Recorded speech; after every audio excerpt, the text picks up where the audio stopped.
The Colorado Rockies have added some pitching depth via free agency as they have signed a free agent pitcher for the time being. Welcome back to Gillis TV. If you like anything MLB related, news, trades, rumors, signings, whatever there is, same with the NHL, we got you covered here on the channel.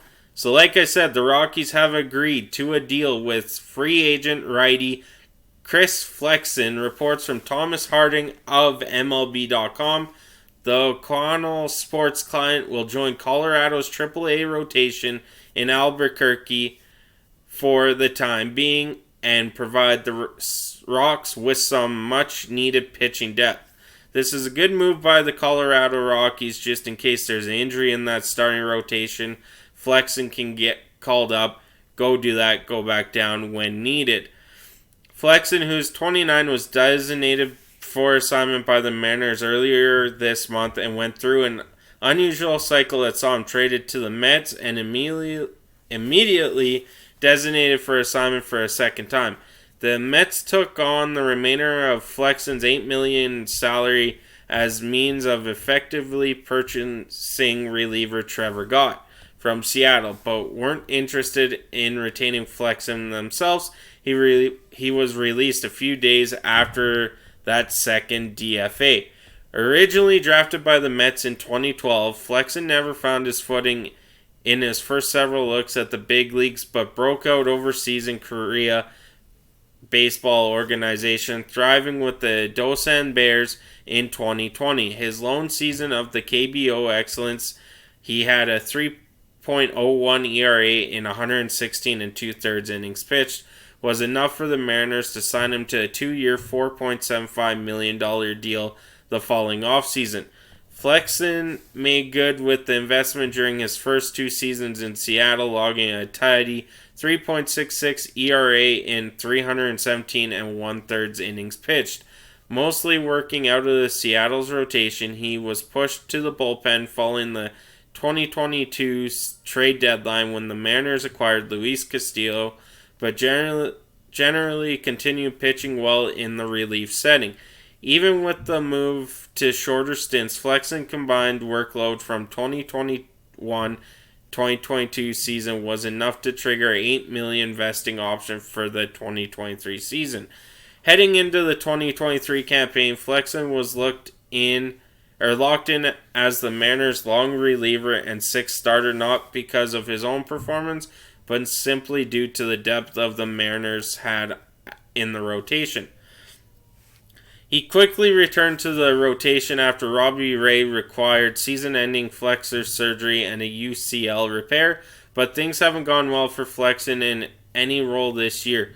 He's appeared in 17 games, just 4 of them starts, and was triggered for a 7.71 earned runs average per game. Flexen's 3.66 ERA from 21-22 never quite lined up with his below-average 16.5% strikeout rate, but a downturn in the magnitude still couldn't have been expected. He's been extraordinarily homer-prone this year, 2.36 homers per 9 innings, and has seen his generally strong command tend to worsen than average levels as well. The Rockies aren't in a position to be particularly picky when it comes to their rotation at the moment. Colorado entered this year with a suspect rotation in the first place and has seen a vast majority of its starters hit the IL or perform poorly enough to be cut loose. Right-hander Jose Urena was released less than 2 months into the season despite signing a guaranteed $3.5 million deal over the winter. Marquez underwent Tommy John surgery on May 12th. Senzatella, I can't say that name right, I've always punctured his name, returned from last year's torn ACL early in the season but lasted just 2 starts before being shut down with an elbow strain.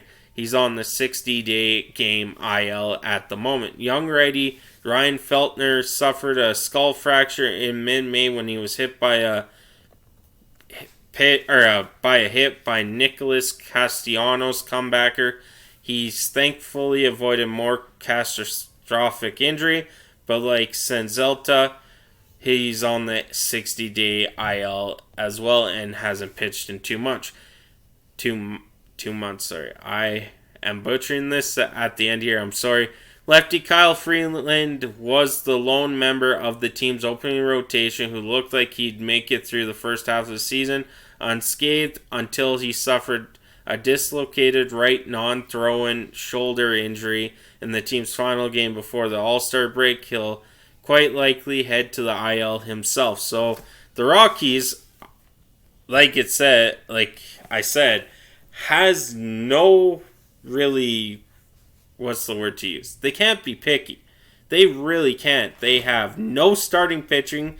They are going downhill as it seems like, and they're going to have to try and get something out of it. In the wake of the staggering slate of injuries, the Rockies are left with a patchwork starting pitching staff that is in dire need of reinforcements. Flexen may be bound for AAA right now, but it seems like it could be a short-term stay. Colorado's only healthy starters at the moment is lefty Austin Comber, righty Chase Anderson, and another veteran acquired amid in the wave of the injuries, and right-handed Connor Siebold. They've taken looks at youngsters and less experienced arms like Peter Lambert, Carl Kaufman, and Noah Davis this season, but none have performed well. On the whole, Rocky starters have overtaken the A's for the worst ERA in baseball, currently sitting at 6.47 mark in that regard. There is a clear path through the majors for Flexen in Colorado, perhaps clearer than any other club that might have had interest. The Rays, for instance, were linked to Flexen over the weekend, but have deeper staff than what the Rockies do. So I'm going to stop it there. There's a lot more I wrote down here, but it's just a matter of fact, Flexen took the team that he has a better chance to. The Rockies need the starting pitching deeply with all the pitchers on IL for at least 60 days. It's going to be tough picking for them to come back. So Flexen does give the Rockies a great chance to do what they need to do. But that's it for me today. I have to go deal with my kids. They've been screaming this whole video. But thank you so much for tuning in. I'm Gillis TV. I'll catch you on the next one.